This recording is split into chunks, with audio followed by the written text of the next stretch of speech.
back again. My bad. I was not on the screen. But what is up, everybody? We are back again with another big banger video today. As you can see, you've seen the biggest thumbnail today. Our great NBA legend. I don't know him too well, but my uncle is going to come out here as soon as possible, and he will, bring his knowledge and history on the great NBA legend, DIKEMBE MUTOMBO, who has died of brain cancer. That is tragic. It's something that nobody should have as far as death or anything like that. Not only did we lose Kobe Bryant, but we lost another NBA legend who was in the Hall of Fame. Rest in peace. But Mog will be coming on shortly, so we will be discussing, any NBA, WNBA, try to get that out the way. Because there were a few episodes where I wasn't even talking strictly about WNBA, but this hit my phone, so we're going to be talking about this right now. But until it comes on, we're going to be talking about what we have so far. So with that being said, this is the Basketball Truth and Knowledge. I'm your co-host Aramis. I'm your co-host Juice. Let's get right into it, man. Let's turn this music off. Yeah, let's get into it. Yes, sir. Yes, sir. Sorry, y'all, for the delay. I was trying to get this all fixed up. Apparently, I was not in the thing, so got it all situated. But all right, so you saw the thumbnail for today's video. That's what we're gonna be talking about today. But for right now, we're just gonna talk about anything that we saw and witnessed in the NBA, WNBA. I do got some things that I do want to pick up because I know we had a predicament on Bronny James' scoring ability during the preseason last night at 10:30. Yep. For those who don't know, the NBA is back. We just had the preseason last night. I can bring up the games. It was the first one was at, I believe that was at 12 p.m. Yeah, that was at 12 p.m. And it was the Celtics versus Denver Nuggets. Now, how do you feel about the Nuggets team so far and their bench? I feel like they got what it takes. And despite them requiring Westbrook, two great passers on that team, you got the triple-double king at number one, and you got triple-double king number two. You got two triple-double kings on one squad, on one team. How you going to beat that, bro? Like it's crazy. It is. And to know that Russ hit 3 threes in a row, he was 3 for 3 from the three-point line. I seen that boy. Listen, for y'all who are dissing on this man's jump shot, he has a jumper. It's just he's not really consistent with it. I feel like the older you get, the more you realize that it's not about attacking the rim that much. You gotta space out your opportunities. Threes, assists, like layups, rebounds, like you gotta. This is why, like LeBron, Curry, everybody else, all the old veterans, they're starting to open up their play type at a greater level.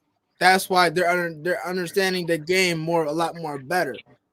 So it's like, okay, well, if this ain't gonna work in this generation, I'm gonna find some tools and some skill sets that's gonna prove my game a lot more better, and that's what Westbrook did. He been in the gym, working on his shots, working on his game, developed it over the summer, and he improved. The man had 12 points, 8 boards, 4 assists. I think Jokic had probably around the same stats as Westbrook did. Jokic had 14 last night. Huh? Jokic had 14 points. 14 points. Russ had 12. See, look at that. Almost the exact same kind of points. Right. And I feel like we're gonna see this in the regular season. But man, I would be mindful if he comes off the bench. I feel like he should. But I know fans gonna be like, yo, start him. No. You don't want to start him. Because you know why? Because not only is Jokic gonna be on the bench, but you got another passer coming off the bench. So on top of that, like if you think Jokic is a problem, Russ is the problem. Like, doesn't matter the age. It matters if they still got it. Russ still has it. We saw him today. We saw him grabbing them boards. Yesterday. We saw him do that. But Man, I agree. Like you hit yeah, that on that nail on the head because I know we ain't gonna set a fire. It's the first preseason. It's a preseason game. We ain't gonna set a fire. We ain't gonna burn the house down.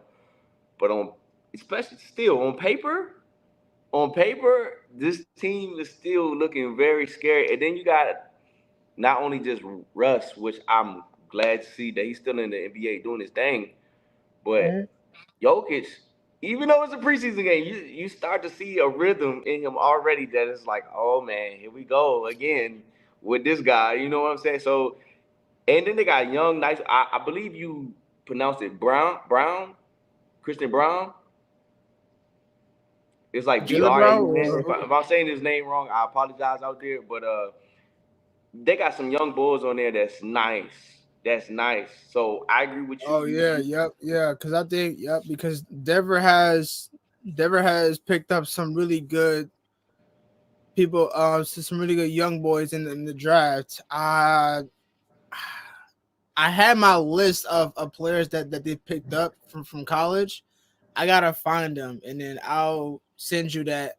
Like I'll send you a text of the list because actually, if you go watch our last video that we did regarding the draft, it was me, my uncle, his son, which is my cousin. We all did a draft recap of the NBA draft of all the players that the teams picked up.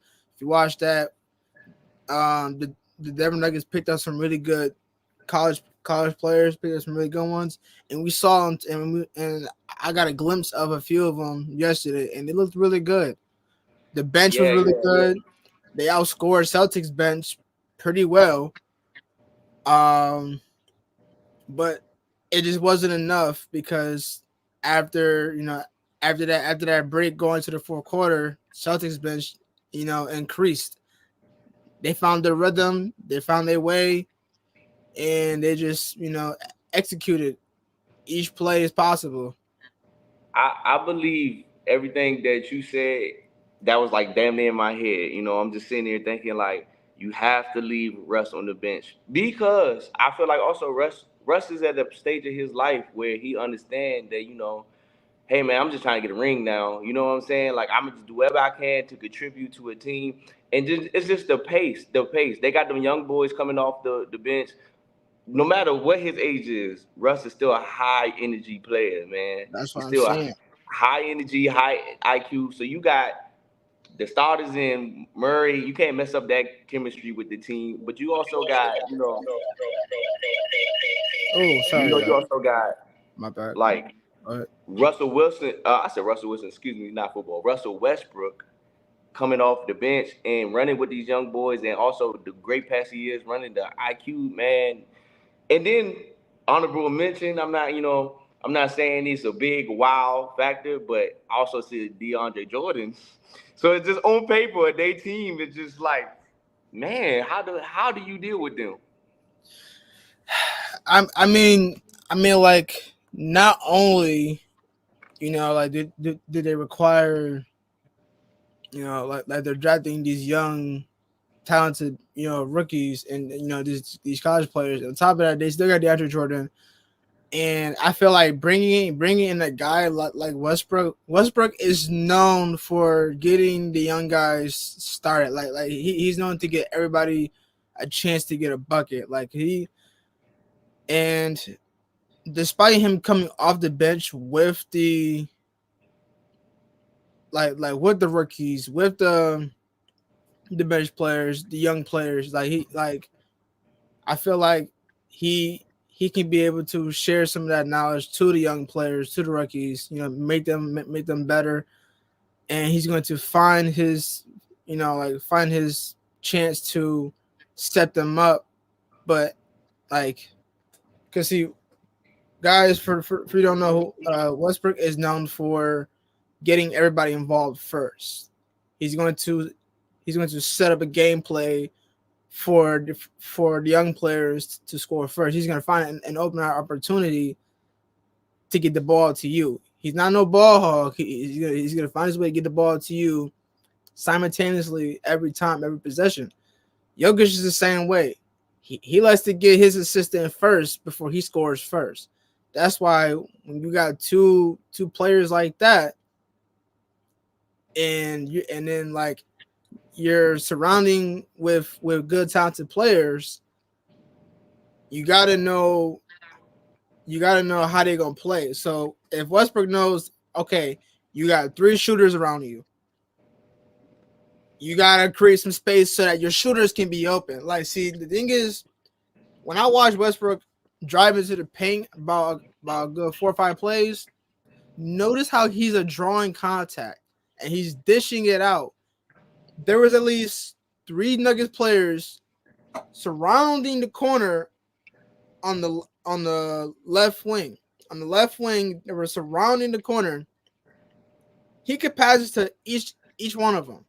Each one of them, guess what? He passes the corner because the Nuggets player towards the corner completely wide open. But you had 2 guys at least at a good distance to the ones on the towards the left wing. But if you go to the corner, he was wide open. Right. Dish it over there, go for a shot. Like, that's what Westbrook is. Like, he likes to draw in contact, and he's been that way with OKC. But he had to create space because he had KD, he had James Harden. He had to do all that. But since KD left, a lot of intentions was on Westbrook. And then when he required PG, so much space was created. Like, Westbrook didn't have to do all that by himself. But now that Westbrook has, found his way to be like, you know what, I'm gonna just play like me. I'm gonna draw contact. I'm gonna dish it out. I'm gonna get those contact fouls because I know they're gonna foul every time you go to the paint. And that's what they did. He put Celtics in foul trouble each time. Yeah, like before I make a point though, I just got a message from my co-host. He asked him to get a link so he can get into it with us. Oh, is it in the chat? Yeah, and I agree with everything that you're saying. And what my biggest point on Russell is, like, you don't get a drop off. You don't get a drop off with energy. I feel like, it's a pick and roll chemistry thing that's going on in the starters with Murray and Jokic. But then when you go to the bench with Russell is paired with these young boys that's going to want it. They hungry, and the knowledge is still there. He's, like I said, he's high energy player. You don't get a drop off. So it's like, eventually teams are going to get tired. They're just going to rope-a-dope teams. Teams are going to get tired playing high level, high energy, high skill players, So the Nuggets are looking very, very scary right now. I can't lie. Yeah, I definitely do agree with that. And hold on, despite this is glare in my. I might have put this like here's somewhere. Yeah, but it's glare in my camera. I might have to sit back while doing this. All right, yes, I definitely agree with Nuggets being, just like I feel like their depth and their bench has always been so good for the past few years, despite how they grow, and they're more manifesting on how are they going to build their team, and the way how they like. I used to watch the Nuggets back, when this was before the Nuggets were good. Like when they had Jamal Murray as a rookie, Jokic as a rookie, and just seeing how Nikola Jokic as a rookie, the way how he played the game, I just knew that he was a pass first guy. So like when I'm watching certain players, I kind of to like pick it up before anybody notice it. Like how for example, like